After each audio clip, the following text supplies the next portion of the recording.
Operation Burnt Horizon is taking Rainbow Six Siege to Australia, bringing 2 new operators, 1 new map, and just really a lot of nasty-looking spikes. Now these may look like something a defender would throw down, but they're actually deployed by an attacker. And this standard-issue drone being used to scout enemy positions, it's being controlled by a defender.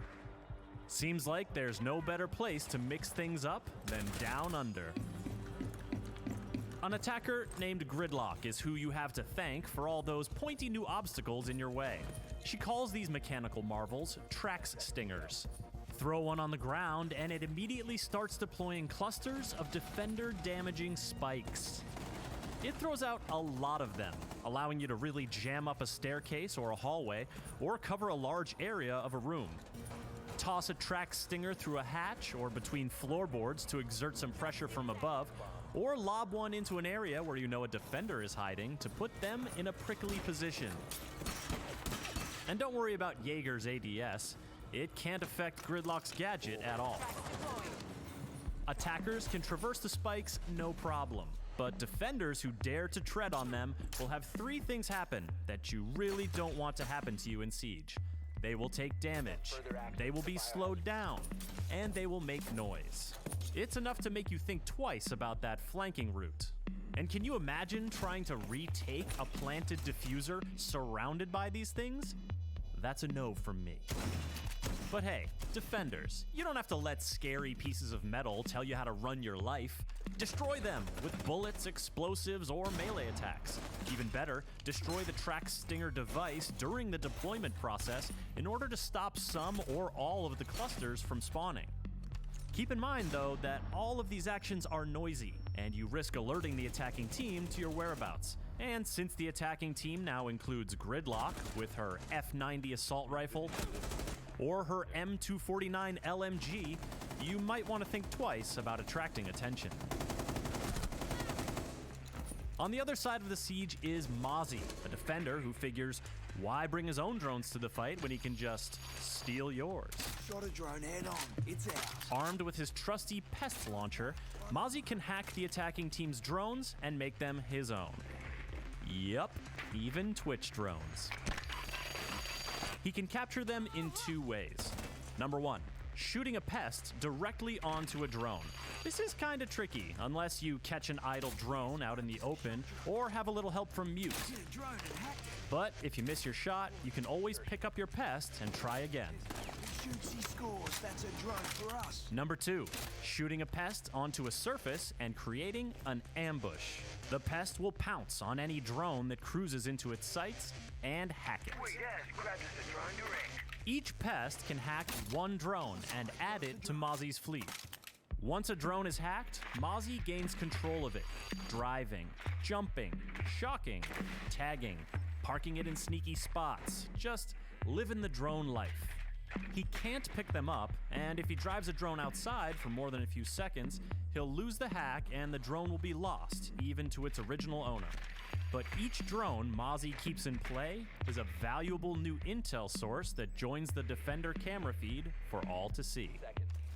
Now, defenders will see a special outline that shows them which drone not to shoot, but attackers will have to look for the telltale blue light to recognize turncoat drones, or bring IQ along to sniff out any traitors. Attackers can regain access to the camera feed of a hacked drone with a Dokebi hack, but the drone will still remain under defender control. From droning more carefully to spot the flashing warning sign of a nearby pest ambush, to looking twice at every drone they see, the attackers will have to burn more time and attention on drones when Mozzie is in the match.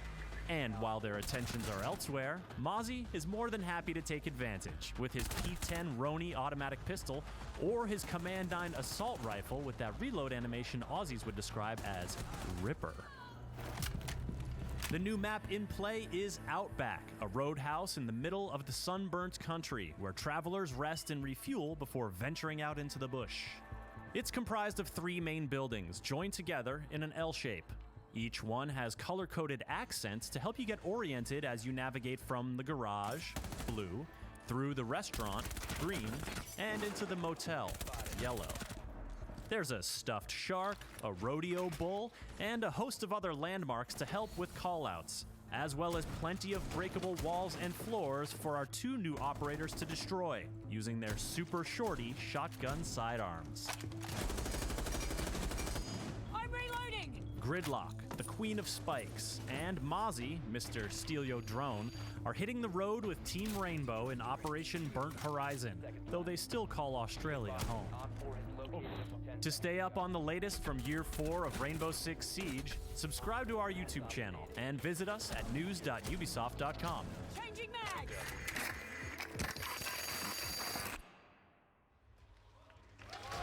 That is your first look at Operation Burnt Horizon. 2 new operators, Mozzie Gridlock, are hitting it in Outback. And keep that applause going for our panelists here. We have game designer Emilien Lomé and level designer Nicholas Jolicoeur. Now, Emilien, you're no stranger to this stage. You were here last year. How does it feel How does it feel to be back at the 6th Invitational stage? I am so happy. Six Invitational is the best reminder we have that our passion is not just ours now. It belongs to millions around the planet, and it's phenomenal. It's phenomenal, and thank you all for being here once again to witness the Operation Burnt Horizon reveal. And Nicholas, this is your baby. This is your map that you've been working on for a long time, Outback. How does it feel to showcase it for the first time? Well, already being a first time on a panel is incredible. I mean, I'm seeing the crowd right now, and it's just awesome. And you guys are awesome. And I can't wait to talk about the map we've been working on for about 10 months now, and maybe drop a little knowledge on how we did it. A little bit of knowledge. Let's get right into that map, Outback. Let's set the setting here. Where are we going in Year 4, Season 1? All right, well, obviously it's in Australia, AKA the land where everything is trying to kill you. And so we got a roadhouse, which is basically on the side of a lonely highway. And it's basically somewhere where you're gonna go fuel up, maybe have a bite, sleep a few hours before going back on the road. But now what's happening here is that what we see, there's a convoy that actually crashed into the building. And why is that there is because there's a bunch of bad guys that said, hey, that truck has some nuclear waste in it. We should try to grab it because why not? But what they didn't know is that there's Gridlock and Mozzie that were on duty to keep it safe. So long story short, bad guys try to hijack. Mozzie and Gridlock comes in, stops them. Bad guys go and siege themselves up into the hotel. Rainbow Six comes in and saves the day. Saves the day as always. And now let's take a look at the overview of this map. Obviously, we've got a nice little breakdown of the structural elements of it, but tell us a little bit about where the design elements that you put in are. Right, well, the building is made out of 3 buildings, basically. So you've got, and they're color-coded, which really helps people to move around. So you've got the hotel that is yellow, you've got the garage that is blue, and you've got the restaurant who is green. Sorry. So a lot of visual elements to navigate and guide the player through this map. Yes, absolutely, and we have some awesome landmarks also that are inside. So you've got the huge shark that is in the restaurant, which, by the way, you can throw stuff in it, which is pretty cool. You've got the bull in the bullpen, and all sorts of other landmarks that helps you move around really quickly. Why is it important to you and your level design team that navigation and those landmarks are in place? Well, mostly for callouts. So, half of the game is about knowing your map. And that having these types of callouts really helps players to be able to move around easily. It really makes it much more easy to learn as well. So you have that visual identity, those landmarks that make callouts. Make sure that navigation is key, and it's also a really beautiful map as well. It is. I think the art team has done an amazing job. They've done a phenomenal job, and which is even more impressive is how, since Rainbow Six is a competitive game, it's gameplay first, right? So that adds a lot of constraints to the level designers, but also to the artists. And to see them come out with these beautiful maps time after time again, it's just a testament to the quality of the artists that we have on the team. Yeah, now let's focus on your side of that equation, the actual level design. Like, where do you guys actually start when making a map like this? All right, so where we start is directors come up with a list of gameplay elements that you want to see in the map. In this instance, it was very important to have those 3 buildings extremely clear. So right from the start, we even started designing them one building at a time and then put them together. Once we got that list of elements that we want, we go into research phase. So we get hundreds and hundreds of references from actual roadhouses from Australia, truck stops, and once we got enough of those and we're happy about it, that's when we go into the 2D phase. So we start doing some shape researches for the general idea of the building. How do we want it? We add in the staircases, very important. That's probably one of the hardest things to implement into the map. Then we got our hallways, our rooms, and we decide where our objectives are. Once we feel that we got a nice flow, that's when we go into the 3D process. And that's where there's also the balancing that comes in. And from then on, what we do is we play session, we do feedback sessions afterwards, and we iterate upon that. And what was some of the early feedback in the internal tests? That was pretty fun because almost after the first prototype that we had, I think it was Emilien actually, that after the feedback session, he comes up and he says, yeah, you know what? I played it only once, but I'm already able to draw it in my mind. And that really told us that we had something good here, that the navigation was easy to learn. And all we had to do now was to keep working on it and adding. Right, so navigation was a really important aspect of this map, but also, vertical navigation as well, since there are 4 staircases on this 2-floor map. So a lot of rotation holes, a lot of different elements to this map that we're about to go into right now. But that's, give a big round of applause to Outback. What do you guys think? I think they like it, Nicholas. I'm happy to see that, yeah. Yeah, cool. So, all right, now let's break this down piece by piece. And let's start off with where the attackers are going to be spawning on this map. So let's take a quick look at the spawn points on Outback. What spawn points do we have? All right, so we've got the fuel tanks, or the fuel pumps, sorry. We've got the camping, and we've got the storage yard. So fuel pump, basically, you get your fuel, get the camping, that's where you're going to stay for the night, and the storage yard would be where everything that's needed for a row house to live, basically. I imagine there's going to be some interesting exterior fights on this map. Yes, well, as we can see on the image, the building has a general L shape. So because of that, you're going to see some very nice inside-outside fighting going on between the camping and the fuel pump. Maybe the attackers are able to get rid of 1 or 2 of the defenders from outside. Maybe the defenders could do a few runouts for certain peaks, but we did spend a lot of time to try to get as much of the spawner peaks out as possible. So you're not going to have to worry about spawn peaks on this map? No. We spent a lot of time getting rid of those. Right, but there's going to be a lot of elements outside, a lot of crossfire that's yes, absolutely. could potentially happen. All right, let's break down the bomb sites. There are 4 bomb sites to cover on the 2 floors. Let's start off with the 2nd floor. We have laundry room, games room, and party room and office. Let's start off with the first bomb site, which is laundry room, games room. All right, so what's interesting about this one is that one of the bombs, the one in the games room, is actually set in pretty much the middle of the 2nd floor of the map, which really creates a big choke point. So defenders can really use that. They close up the wall that pretty much separates with the rest of the building. And the thing is, they might feel safe doing that, but that would be a big mistake. Because if the attackers take control of the outside of that bomb site, they could really start just breaking down the wall and rushing in if they want. Attackers, though, also have possibilities come in from the back of the hotel, so defenders are going to have to check on that as well. Yeah, so we're seeing a lot of different interesting approaches to these bomb sites, but also a lot of interesting angles for the defenders that they'll need to hold in order to hold off the attackers. Absolutely. Yeah, cool. All right, so that is a look at our first bomb site. Let's move on to our second bomb site. We have party room and office. Tell us about this. What's fun about this one is that it is kind of smushed between 2 very large rooms. So on one side, you got the garage, a 2-story with catwalks, and it was designed a little more defender-friendly. The reason behind that, it was because once you take control as an attacker of the garage, it gives you access to this objective, but also another one that's underneath that we're going to check afterwards. And on the other side, we've got the restaurant, who is also another very big room with many fighting possibilities going on there, very nice angles. Now, I heard you mention defender-friendly. How do you balance these bomb sites in order to make it as fair as possible for both sides?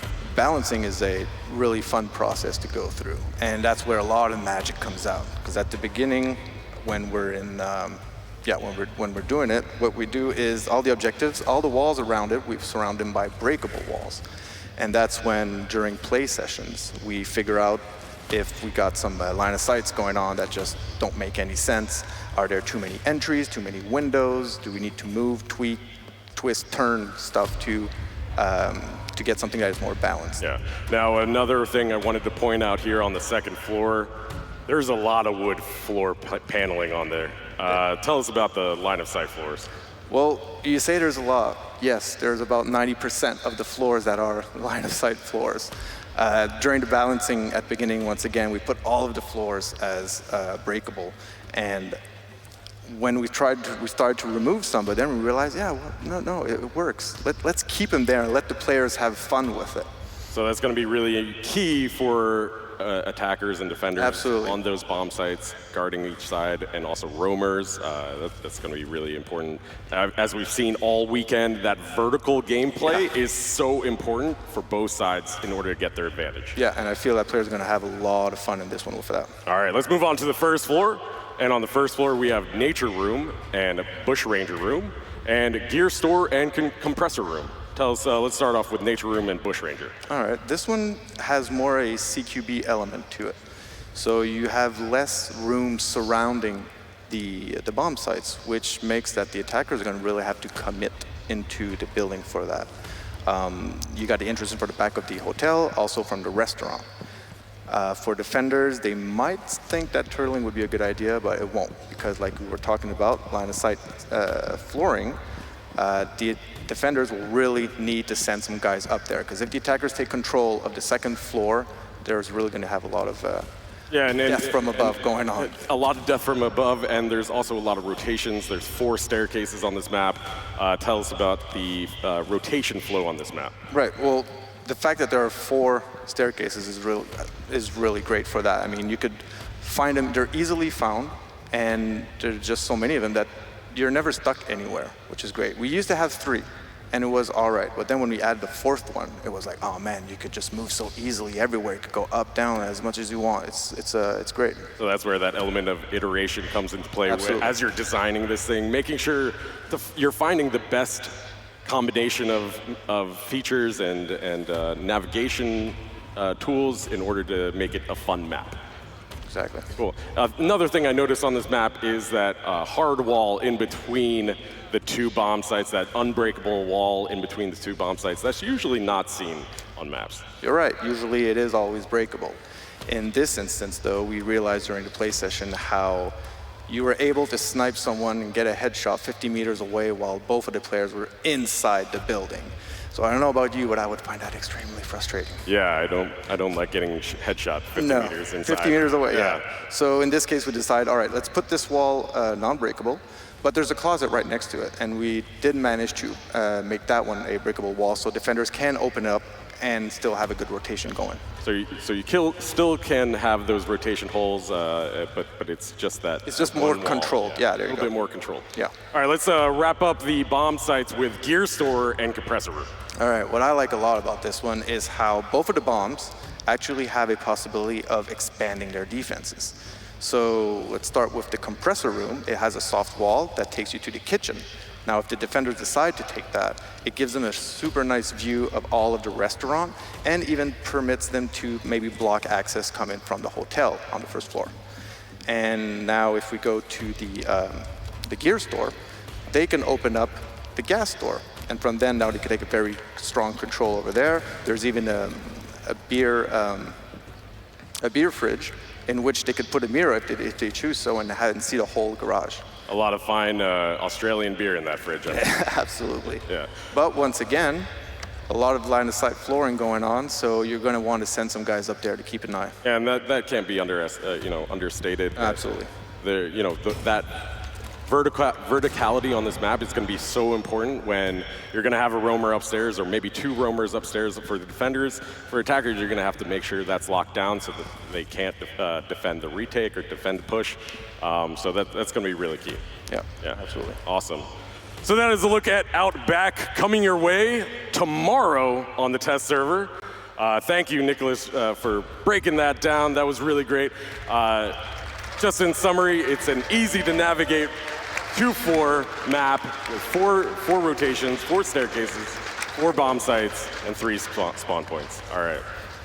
Now, let's take a look at our 2 new operators, Mozzie and Gridlock. And Emilian, we have an attacker with a defender's gadget, a defender with an attacker's gadget. And you know, even we get confused sometimes as to which one is which. Just to be clear, which ones are which?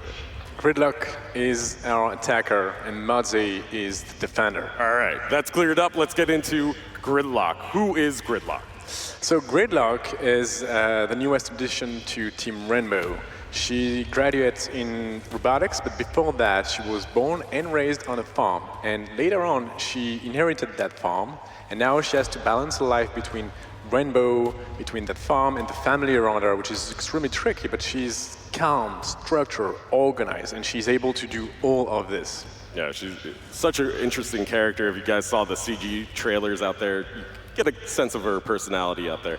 Now, let's take a look at her gadget. Obviously, we saw what it does and its usefulness. It's a very basic gadget, going back to the roots. What was the vision behind it?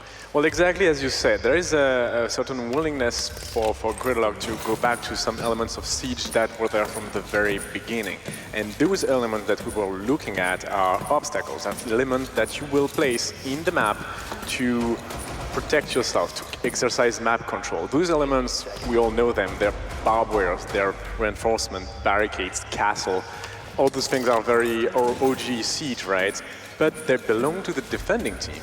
And 3 years down the road, we'll realize that this vision of attack, pushing, defending, preventing them to push has evolved a lot, and that now, with the way map control is done in Rainbow Six Siege, we kind of want to explore the idea of grabbing those tools that the defense team has and see how they would fare in attack. Yeah, it's not so much of a binary situation here as we've seen over the course of 3 days. It's a much more intricate, delicate dance between the attackers and defenders. It's not just one way in and deny. It is, you know, so much more and circulation around that.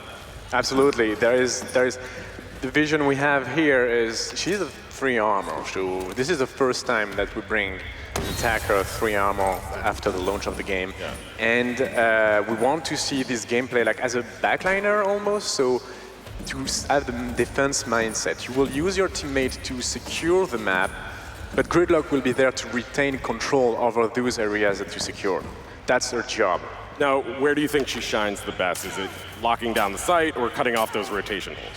It's difficult to make that kind of call early, and we need to see how the community, the pros, everyone actually handle the device. But what we see is, I guess, flank watch, very potent. You can secure part of the objective as well. You can secure entire rooms if you want. If you need verticality, you can do this as well.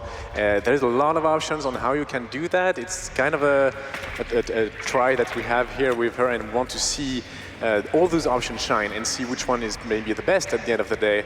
My belief usually with that kind of gadget is depending on your team, depending on the bomb site, depending on the map, the operator you choose, you will use her differently. So a lot of different strategies that you'll be able to cook up. I can't wait to see the pros and the players get their hands on Gridlock. It's going to be really exciting. And also, you know, she may play very nicely on the new map Outback as well because of all those rotations with 4 staircases. Yeah, I feel whoever's going to be playing Gridlock is going to be having tons of fun on this map. A lot of fun on that map. Cool. All right, so let's take a look at her loadout now. We saw that beautiful ACOG on her. Yeah. Tell us a little bit about what she's equipped with. So yeah, the key information we have here, so 3 armor, like we mentioned, we really want to see a 3 armor gameplay in attack and see how it fares. For the weaponry, she has this brand new ACOG, which is pretty amazing, and I really want to see this in-game as well. The few things of note that we have is the sidearm she has, the shotgun. She can make this destruction. She can do this as well with the breaching charge, the new breaching charge, and this is to allow verticality. The other option you have is the smoke grenade, and the reasoning behind it is the gadget of Gridlock is not subtle. It makes noise, it's visible, it takes time to deploy, and you can get counter pretty efficiently with it by the defending team. However, smoke grenade should be a very valuable tool to conceal the deployment of your gadget. Yeah, it means a lot of synergies with other operators with smoke grenades to allow that Trax to fully deploy and take as much space as possible. Absolutely. Yeah, cool. All right, now let's take a look at how do you counter. Obviously, it's a pretty basic gadget. You can shoot it. Yeah, absolutely. Yeah. Well, there is a few options. Again, with this mentality of going back to some original elements of Siege, very mechanical, we also wanted some pretty simple counters to, like we usually have those interactions with electronic gadget and a lot of classic counters, but this time we want something that is like very mechanical. So bullets, melee, explosions, all of this will be able to get rid of the Stinger, Trax Stinger, at a certain cost though. It will make noise, or it will take time, or it will cost you resources. Yeah, as we just saw in that video, they used the C4 to clear out the tracks. That's a lot of resources wasted in order to just get an open walkway. That is, but the trick is, if you use bullets, it will take a lot of time, you're very vulnerable. If you use impact, by the end of the round, usually your impacts are already used for rotation. And the last thing that you might have is a C4 that is usually used at the end of the round. But what an expensive cost. Yeah, a lot of expensive costs, and also all of these things make noise, so that provides intel to the attacking team as well, locations of where the defenders may be pushing from. So a lot of cost just to get rid of that. Absolutely. Yeah. All right, now let's take a look at Mozzie. Mozzie is our defending operator. Who is Mozzie? So Mozzie is the perfect counterweight to Gridlock. He's a daredevil, he cannot stay in one place for too long. He met her during the study in robotics, fighting robots against robots, and from that rivalry, they created this amazing friendship that they have now. The yin and yang of Rainbow Six Siege. So tell us a little bit about the vision behind his gadget, the Pest launcher. So here again, we go back in time and we take one of the first elements of Siege, drones. And how to make this change from this simple element of attack to bring it in defense? Well, we want someone that can actually steal them, and we wanted to explore this option, like this new way to hack intelligence gadget, and Mozzie is exactly that, is those drones, very basic element of Siege, and all of a sudden you have someone in defense that changed completely the relationship you have with them. Changing the relationship is really kind of the key aspect of this. When you are on attack, you don't shoot drones. Yeah. And when you're on defense, you shoot a drone. If you absolutely. See it. And now we're playing with the psychological element of that relationship for the players. Definitely, Mozzie is going to challenge some of the core way we have to play Siege. If you see a drone, if like you're standing there in defense and you see a drone, your brain is not even thinking. You shoot it every single time. And in attack, if you see a drone, it's your friend. No questions asked. Now this is changing. Now in defense, if you see a drone and Mozzie is on board, maybe it's worth it not to shoot it, to try to capture it. And in attack, if you see a drone, maybe it's not so friendly anymore. Yeah, so really playing with the relationship of, the most basic thing in Siege, one of the most basic things in Siege that has not changed since the launch of the game. I mean, this is really interesting interaction that we're introducing here. But where do you think he shines the best? What do you think situations and strategies players are going to come up with? Well, there is, I see at least two ways to use Mozzie efficiently.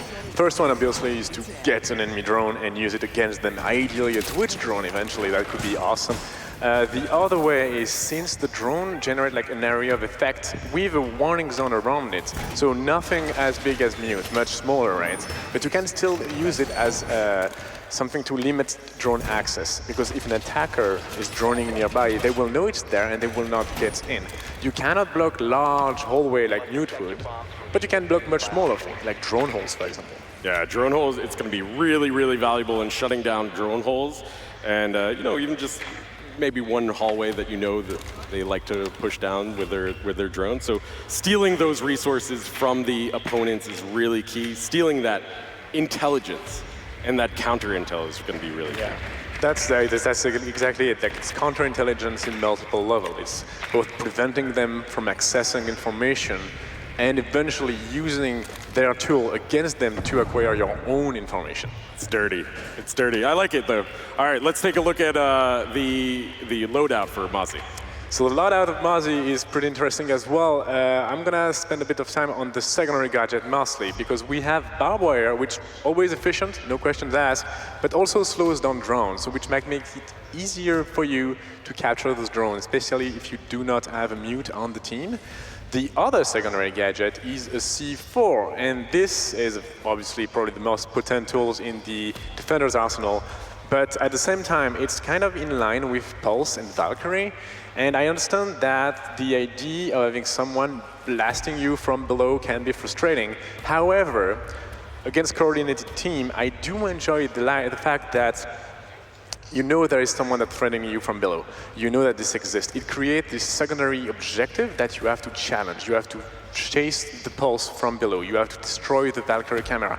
And now you have to be extremely careful with your drones. You have to communicate every single step of the way. And that's been so important over the past 3 days, where we've seen that verticality become so important, and that plant denial from below with those C4s have been utilized in almost every map, and it's an incredible, useful tool. I love the synergy there as well. So how do we counter Mozzie? So I guess the first step to counter Mozzie is communication. You absolutely need to tell your teammate if you lose a drone. You absolutely need to make sure that everyone knows that a drone is around. That's super key. And exactly like when Kavara is interrogating you, if you see your drone being captured, tell them. First counter, then after that, if you don't pay attention enough, well, it's an electronic gadget, so we have the usual suspects. Thatcher is going to disable the pest and destroy it. IQ is going to be able to spot them, and she also is able to find the drone that are turncoats and eliminate them. Very efficient. So very useful on those sides. But I think the most interesting interaction is with Dokkaebi. Absolutely. This was meant to be. This is our first hacker war between Dokkaebi and Mozzie. So the way we handle that in this version is we have Mozzie that is going to hack a drone, but if Dokkaebi is hacking a cell phone, she's going to gain access to the camera feed of the drone. So in the same way that she gains access to the defenders of Valkyrie cams, she'll gain access to the drone. But she's not stealing the drone back. She's just gaining access to the video feed, which means that she can see what Mozzie is seeing, but Mozzie still controls the drone. Right, and in that there's its own metagame, because you have the attacker who's hacking the drones, where the defender is also hacking the drones, and so there's this like information battle where you're trying to get just the sliver of information. Maybe they know exactly that a drone has been taken, and that gives you an advantage over everybody else. So it's really interesting interaction that I cannot wait to see that in action with our players. Yes, well, Justin, both of them are going to bring some very interesting new things. We're going to try to see how shifting tools from attack to defense impact the gameplay overall, and I'm very curious about this season.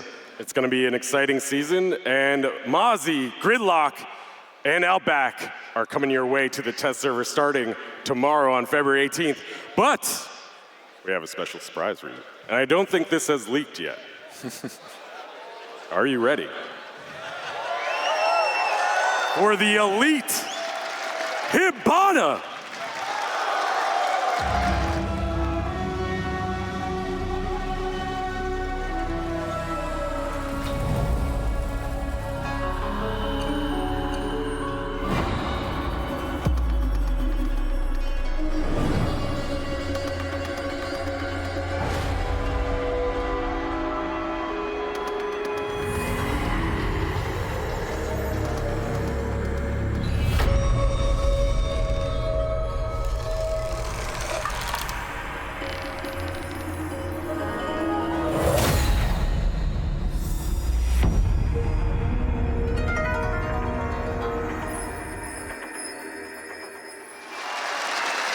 course, you'll be able to have the Elite Ibana skin with the launch of Operation Burnt Horizon, and you'll be able to play Operation Burnt Horizon, everything that we talked about in this panel, and all the Year 4 Season 1 content that we talked about in the Year 4 Roadmap panel. Thank you guys so much for tuning in. Thank you all so much for sticking with us for another year. This is an amazing, amazing community, and thank you guys so much for everything. Do not go anywhere. Don't touch that browser, because we have G2 Esports versus Team Empire coming up after this short musical performance.